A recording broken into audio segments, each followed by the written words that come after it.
Just a little bit of background as to what I'm doing now. What I do, and this is typically what I would do before I see a client.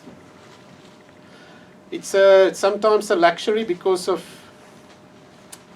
me seeing clients around the hour. I don't get that 5-minute break between clients to do it. Then I have to do it early in the morning.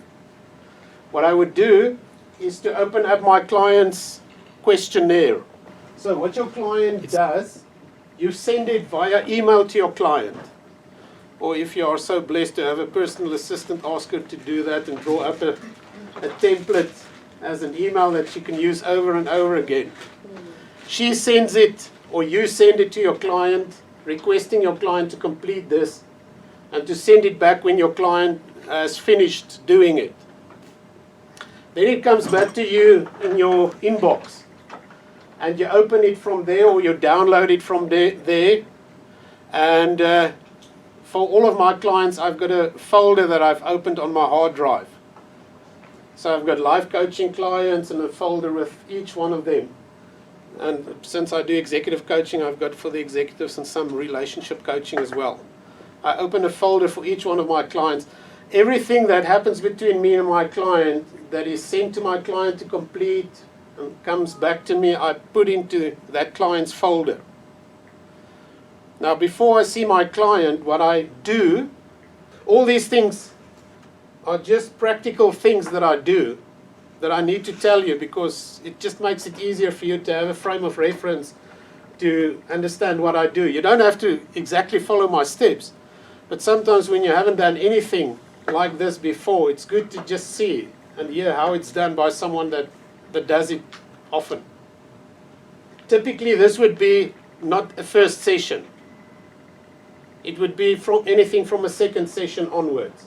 Because my first session, I usually use just to do a little bit of connection, trying to create rapport with the person that I've met. It's the first time most probably that I've seen the person, and I want to meet the person. And actually, I would like to know what I can mean to the person. If you try to understand it in a different format in your mind, it might be to do a needs analysis. In other words, assessing the needs of my client. Or my first session would be to do expectation clarification, clarifying my client's expectations. That's what I would typically do in a first session. We will talk about your first session, don't worry about that. I just want to fast track that. Hypothetically, this is not our first session. This is now our second session. Pierre has come to see me. He wants to develop as a leader. Maybe he stepped into a new role as a manager at his place of work. He wants to excel in that. There are certain challenges, most probably. Let's create the scenario like that. There are most probably some challenges he wants to deal with. And he heard of me, and he came to see me because now he wants someone that can guide him, coach him, nudge him into the right direction so that he can become that manager or leader that he wants to be. This would be after the first session. Most probably I told him, listen, Pierre, I think one of the things that we should do, according to how I hear what you really want to be done, is to do a personality analysis. And I would like to do a personality analysis for you. So I'm going to send you a personality test. That would be nice if you can complete it for me and send it back to me. And in our next session, I would like to give you feedback on your personality. Now, this ties now all nicely in with my definition of coaching, because I want to facilitate his process of becoming, which ties in with understanding his identity. Now, partly for you and I to understand our identities, the process of becoming and discovering your identity, I know that we have potential within us. And the potential we have in us also lies on the level of personality. Your personality is part of your potential in my definition. Because you'll hear me say it later, that a lot of your personality you are born with. You get it from your parents. A part of it obviously is learned behavior, but a lot of it you are born with. So it's our second session. I want to facilitate this process of becoming. I suggested that we do the personality analysis. He said, no, it's fine. If you think that's the process and the route and the journey, I'm in. I'm going to do it. He completed it. He sent it back to me. It lies in my inbox. Now, I usually do this early in the morning. Would sit in my bed and take my laptop, put it on my lap, open up, what's going to happen in the day. See, oh, I see Pierre here today, I'm going to give him feedback. So I'll open his questionnaire that he has mailed back to me. Now, this is his questionnaire. This is the questionnaire that I've designed. It's one of 4 that you can use. The other 3 are also equally good, but one costs, I think, $30, and the other one also has got a cost to it. And the one that's still in a development phase costs nothing, but it's also accurate. And mine is also accurate. You can use any one of the 4, depending on your choice. Now, if you were to use mine, you'll see when you send it to the client, there was some instructions at the top. Says there are no right and wrong answers. Answer as honestly as possible. Your answers will give an indication of your personality preference. Indicate your answer by writing a 1. There are many clients that will not read that and understand that. And you will, when you have to remark the clients, put in the ones, otherwise you can't get your results. You will think, why can't she read? It says 1, and I've accentuated the 1, making it bigger and bolder, but she made crosses. And then you realize she's teaching you unconditional positive regard. And you step back and you take a deep breath and you say, it's fine. I still regard her or him. And then you start to do all the ones where all the crosses are so that you can get your results. But in any case, let's say in this case, Pierre completed it, finished in the right way. Put his name, put the date, where he works, what's his job's name. And he's completed it, and that's the first sheet. This questionnaire consists of 3 sheets. If you look down at the bottom left, you'll see if you click on the next sheet, it's going to open the results. So all his answers are transferred to the next sheet where you can find his profile, his type, 4-letter type. If you scroll down there, you'll see there it says EISNTFJP.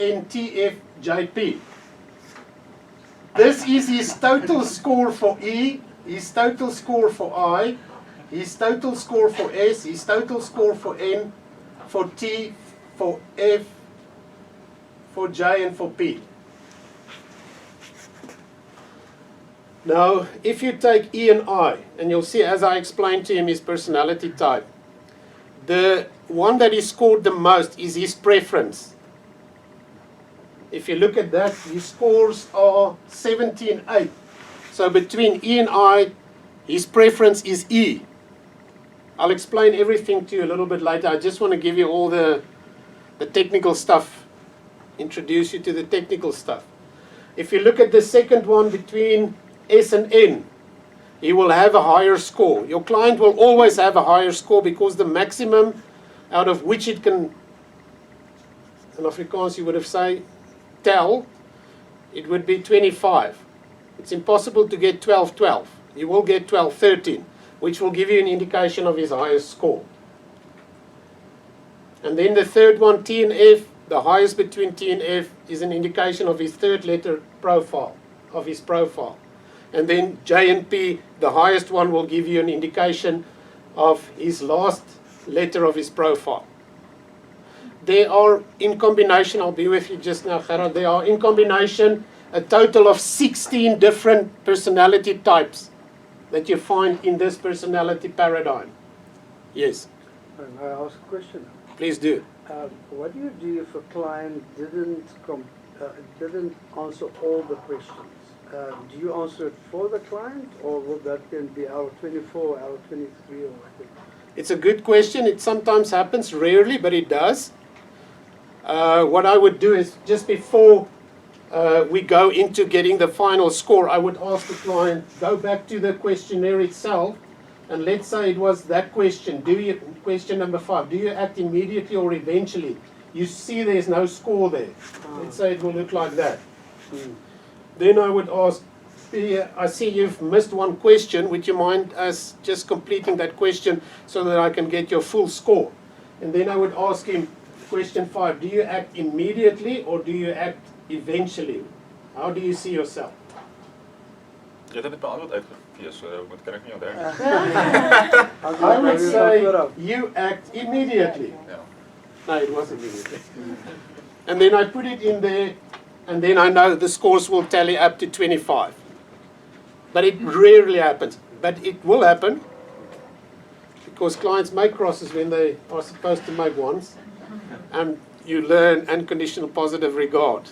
It's a perfect scenario to learn your unconditional positive regard and grow in that moment. In any case, you get your results there, or you can go to graphs. I've just done the graph thing because sometimes in a company HR wants it to be presented in a report, and then I can just pull these graphs into a report and it sits nice in a report. But the scores are the same, just in a cylindrical or a bar graph type of format. So this is still, Pierre is not at my office yet. I'm sitting there, done my emails, checked my Facebook, listened to some music,